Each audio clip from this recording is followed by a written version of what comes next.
Dear students, good evening. Welcome to Excellence IAS. ఈరోజు మనం చేయబోయే వీడియో మిలిటరీ ఇండస్ట్రియల్ కాంప్లెక్స్ దీన్ని భారతదేశంలో ఎలా డెవలప్ చేయాలి. మీకు తెలుసు సిప్రి అని ఒక ఏజెన్సీ ఉంది, SIPRI అంటే Stockholm International piece research Institute. ఈ ఏజెన్సీ ఏం చెప్పిందంటే ప్రపంచంలో రెండవ అత్యధిక ఆయుధాలను ఇంపోర్ట్ చేసుకునే దేశం భారతదేశం. భారతదేశం కంటే పైన ఎవరున్నారో తెలుసా మీకు? Saudi Arabia. అంటే మనము ఎన్నో లక్షల కోట్ల రూపాయల విలువైన ఆయుధాలను దిగుమతి చేసుకుంటున్నాము. అంటే మన దేశంలో ఇలాంటి మ్యానుఫ్యాక్చరింగ్ కెపాసిటీ క్రియేట్ చేయగలిగితే ఎన్ని లక్షల ఉద్యోగాలు క్రియేట్ చేయొచ్చో ఒక్కసారి ఆలోచించండి. సో అలాంటి క్రమంలో మేక్ ఇన్ ఇండియాలో భాగంగా భారతదేశంలో ఈ మిలిటరీ ఇండస్ట్రియల్ కాంప్లెక్స్ ఎందుకు డెవలప్ చేయకూడదు? ఆల్రెడీ ఈ వ్యవస్థ ఉంది.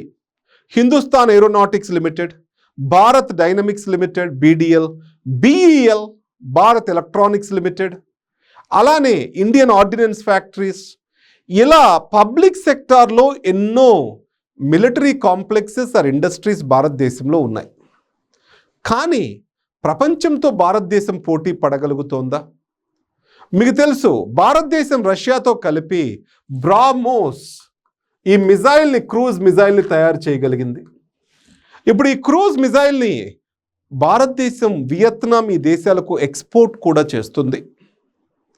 సో ఇంత పెద్ద మార్కెట్లో లీడర్స్ ఎవరో తెలుసా? America, China, France, Russia. భారతదేశానికి అత్యధికంగా ఆయుధాలు సప్లై చేసే దేశం ఏంటో తెలుసా? రష్యా.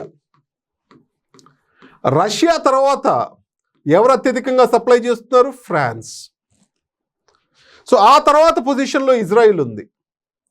అంటే ఇక్కడ ఇజ్రాయిల్ అంటే వెస్ట్రన్ కంట్రీస్కి ఒక గేట్వే లాగా భారతదేశానికి టెక్నాలజీ సప్లై చేస్తూ ఉంది. సో ఈరోజు యుక్రెయిన్ వార్ జరుగుతుంది. భారతదేశం ఎందుకు వణికిపోయింది యుక్రెయిన్ వార్ వల్ల? భారతదేశానికి కావలసిన ఆయుధాలు రష్యా నుంచి రావాలి, స్పేర్ పార్ట్స్ రష్యా నుంచి రావాలి. ఈ క్రమంలో రష్యా ఇండస్ట్రీ మొత్తము కూడా యుక్రెయిన్ వార్ మీద ఫోకస్ చేసింది. అప్పుడు భారతదేశానికి కావాల్సిన ఆయుధాలు ఎలా?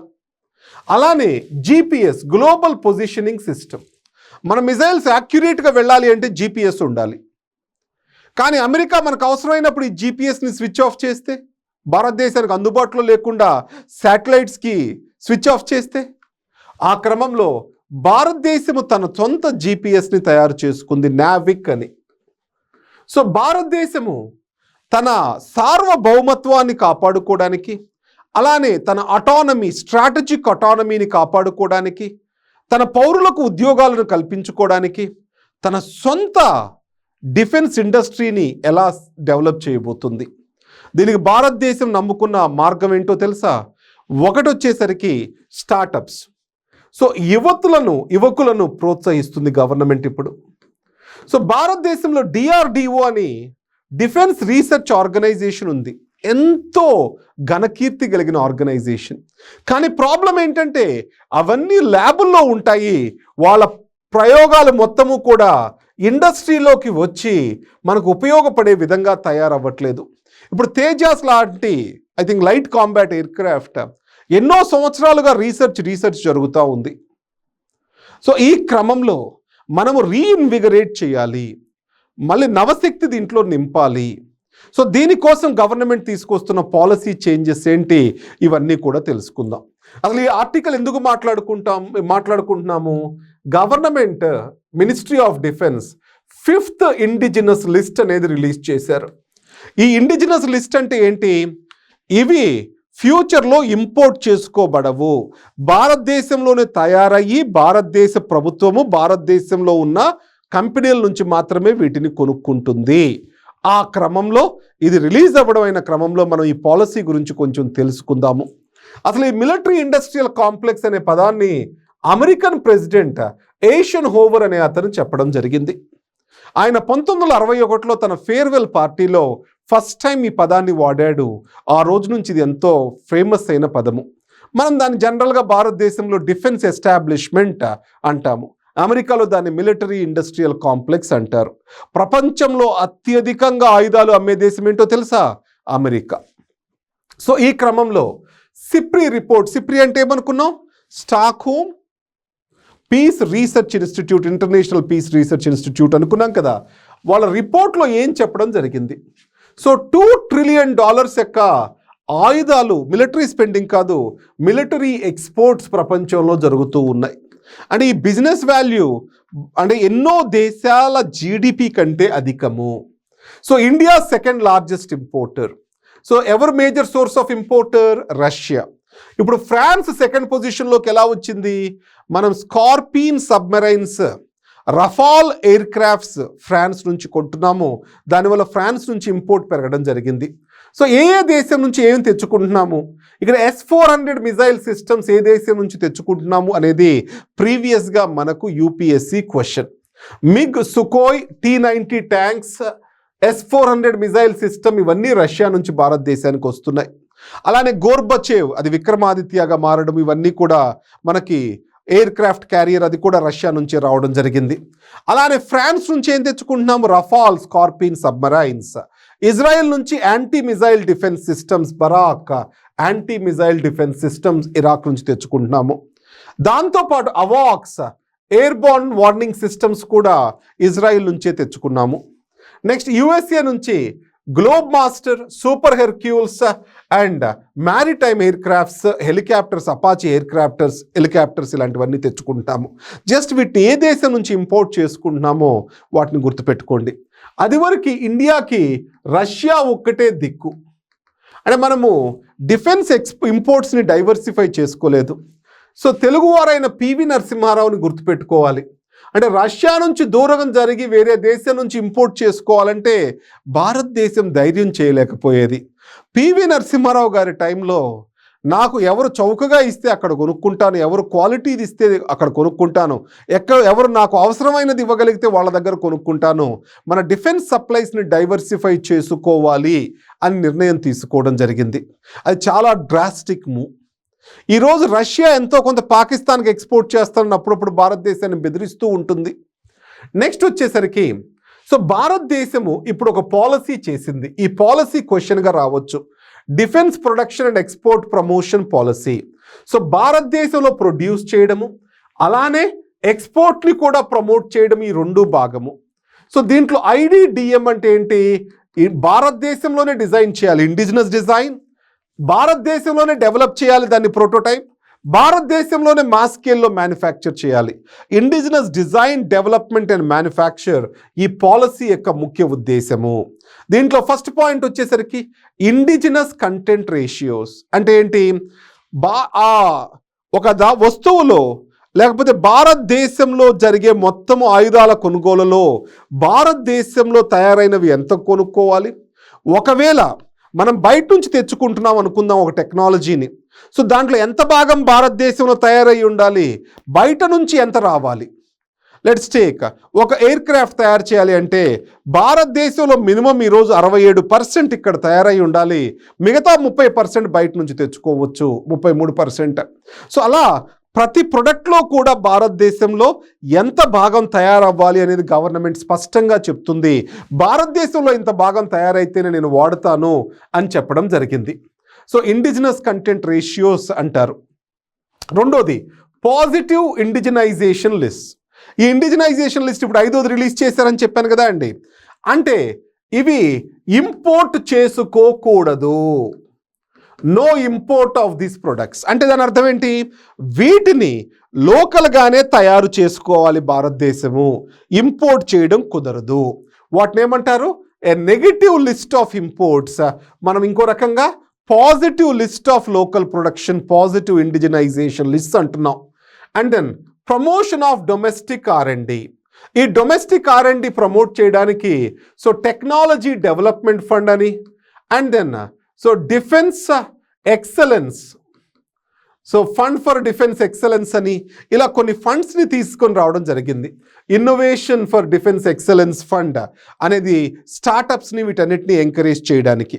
మీకు ఇంకోసారి చెప్పాను ఒక పాయింట్, DRDOకి ఈరోజు ఇప్పటి వరకు డిఫెన్స్ రీసెర్చ్ మీద గుత్తాధిపత్యం ఉండేది. ఆ గుత్తాధిపత్యాన్ని ఛేదించేశారు ఈ పాలసీ ద్వారా. ఏం చెప్తున్నారు? డిఆర్డిఓ దగ్గర ఉన్న సాంకేతికత మొత్తము కూడా ఫ్రీగా ఇండస్ట్రీకి ఇచ్చేసేయాలి, దానికి ఎటువంటి డబ్బులు వసూలు చేయకూడదు. దాంతోపాటు ఇప్పుడు ఆర్డినెన్స్ ఫ్యాక్టరీస్ దగ్గర టెస్ట్ చేసుకోవడానికి ఆయుధాలని విపరీతమైన స్పేస్ ఉంది, వేల ఎకరాలు ఉంది, అవన్నీ కూడా ప్రైవేట్ సెక్టార్కి అందుబాటులో పెట్టాలి. నేను ఇప్పుడు ఒక ఆయుధం డెవలప్ చేస్తే టెస్ట్ చేసుకోవడానికి వాళ్ళ ఉన్న ఫెసిలిటీస్ వాడుకోవాలి. అంటే ప్రస్తుతం ఉన్న గవర్నమెంట్ ఎస్టాబ్లిష్మెంట్ని, రీసెర్చ్ ఎస్టాబ్లిష్మెంట్ మొత్తాన్ని స్టార్టప్స్కి, మైక్రో స్మాల్ మీడియం ఎంటర్ప్రైజెస్కి, ప్రైవేట్ సెక్టార్కి ప్రభుత్వం అందుబాటులోకి తీసుకొచ్చింది ఈ పాలసీ ద్వారా. సరే, ఇక్కడున్న పాయింట్ చూద్దాము. ఫోకస్డ్ ఇండిజినైజేషన్ అంటే ఇక్కడ మేక్ 1 మేక్ 2 అంటే మేక్ 1 అంటే ఏంటి? ఇది 70% ఈ ప్రొడక్ట్స్కి గవర్నమెంటే ఫండింగ్ ఇస్తుంది, ఎందుకంటే గవర్నమెంటే కొనుక్కుంటుంది కాబట్టి గవర్నమెంట్ ఫండింగ్ ఇస్తుంది. మేక్ 2లో ఇది ఇండస్ట్రీ ఫండెడ్, దీనికి ఎవరు? ఎంఎస్ఎంఈస్ ప్రొడ్యూస్ చేయాలి. అంటే ఈ మేక్ 2 ప్రొడక్ట్స్ ఏమో ఎంఎస్ఎంఈస్కి, మేక్ 1 ప్రొడక్ట్స్ ఏమో గవర్నమెంట్ ఫండ్ చేసినవి. ఇలా కొన్ని కేటగరైజ్ చేసేసి ఏ ప్రొడక్ట్ ఎవరి ద్వారా ప్రొడ్యూస్ చేయించాలి అంత ఫోకస్డ్గా గవర్నమెంట్ వర్క్ చేస్తుంది. సో ఆల్రెడీ మీకు చెప్పాను, డిఫెన్స్ పబ్లిక్ సెక్టర్ అండర్టేకింగ్స్ దగ్గర ఉన్న ఇన్ఫ్రాస్ట్రక్చర్ మొత్తము ప్రైవేట్ సెక్టర్ వాడుకునే విధంగా తీసుకురావడం జరిగింది. So ordnance factory boards, so ఇవి కొన్ని చిన్న రకాలతో మనకు AK-47 బుల్లెట్స్ ఇవన్నీ ఆర్డినెన్స్ ఫ్యాక్టరీస్లో తయారవుతాయి. మనకు సివిల్ సర్వీసెస్లో ఆర్డినెన్స్ ఫ్యాక్టరీ సర్వీస్ కూడా ఉందండి, మీరు గమనిస్తే. సో ఈ ఆర్డినెన్స్ ఫ్యాక్టరీ బోర్డ్స్ని ఆల్రెడీ కార్పొరేటైజ్ అవ్వడం జరిగింది. ఆ బోర్డ్ని డిస్మాంటిల్ చేసి కార్పొరేటైజ్ చేయడము, రిఫార్మ్స్ తీసుకురావడం ఆల్రెడీ గవర్నమెంట్ ముందుకు వెళ్ళిపోయింది. సో ఎంఎస్ఎంఈస్ని ప్రమోట్ చేయడానికి సో గవర్నమెంట్ ఏం చేస్తుంది? 15,000 కోట్ల రూపాయల ప్రమోషన్ ప్యాకేజెస్ వాటి కోసం డిజైన్ చేయడం జరిగింది. అండ్ దెన్ ఎకోసిస్టమ్ మొత్తము డిఫెన్స్ ఎస్టాబ్లిష్మెంట్ని చైనా తరహాలో ఒక ఏరియా మొత్తాన్ని డిఫెన్స్ ఎస్టాబ్లిష్మెంట్ కోసం కేటాయించడం జరిగింది. ఇక్కడ 2 డిఫెన్స్ కారిడార్స్ క్రియేట్ చేశారు. ఈ డిఫెన్స్ కారిడార్స్ ఎక్కడెక్కడ క్రియేట్ చేయడం జరిగింది? ఉత్తరప్రదేశ్, తమిళనాడు, ఒకటి నార్త్ ఇండియాలోను, ఒకటి సౌత్ ఇండియాలోను డిఫెన్స్ ఎస్టాబ్లిష్మెంట్స్. అక్కడ మొత్తము ఇన్ఫ్రాస్ట్రక్చర్ అంతా కూడా గవర్నమెంట్ క్రియేట్ చేసిస్తుంది. సో మన తెలంగాణ కూడా పోటీ పడడం జరిగింది. ఫైనల్లీ ఈ కారిడార్ అనేది తమిళనాడుకు వెళ్ళడం జరిగింది. అలానే డిఫెన్స్ ఎక్విజిషన్ అంటే ఇప్పుడు ఏదైతే తయారు చేస్తారో అది మినిస్ట్రీ ఆఫ్ డిఫెన్స్ ప్రొక్యూర్ చేయాలి. అది వరకు ఏం చేసేవాళ్ళు?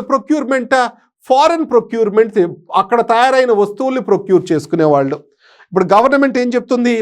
లోకల్గా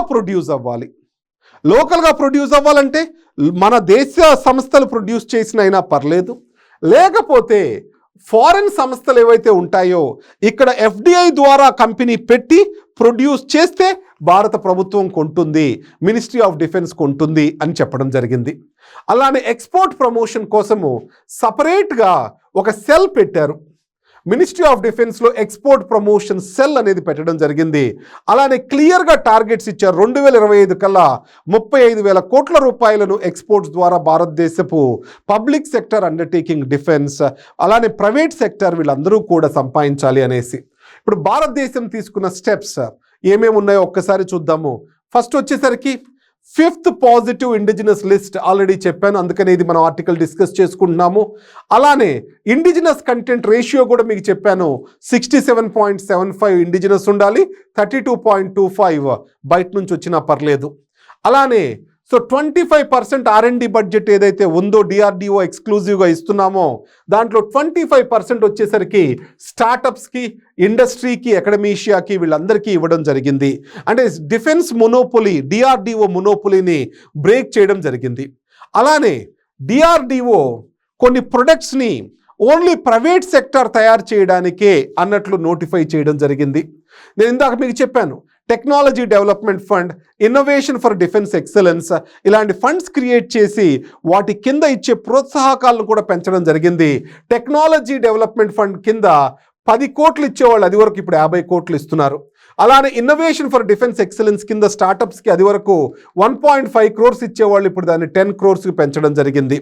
అలానే DRDO దగ్గర మూలుగుతున్న టెక్నాలజీని ప్రైవేట్ సెక్టార్కి, స్టార్టప్స్కి ఇచ్చేయడానికి ఎటువంటి ఫీజు ఛార్జ్ చేయబడదు అని చెప్పేసి పాలసీలో క్లియర్గా చెప్పడం జరిగింది. సో ఈ పాయింట్స్ ద్వారా భారతదేశం మిలిటరీ ఇండస్ట్రియల్ కాంప్లెక్స్ డెవలప్ చేయగలదా? దానికి ఉన్న ఛాలెంజెస్ ఏంటి? దీని మీద మీ అభిప్రాయాలను కామెంట్స్లో పెట్టగలరు. Thank you very much.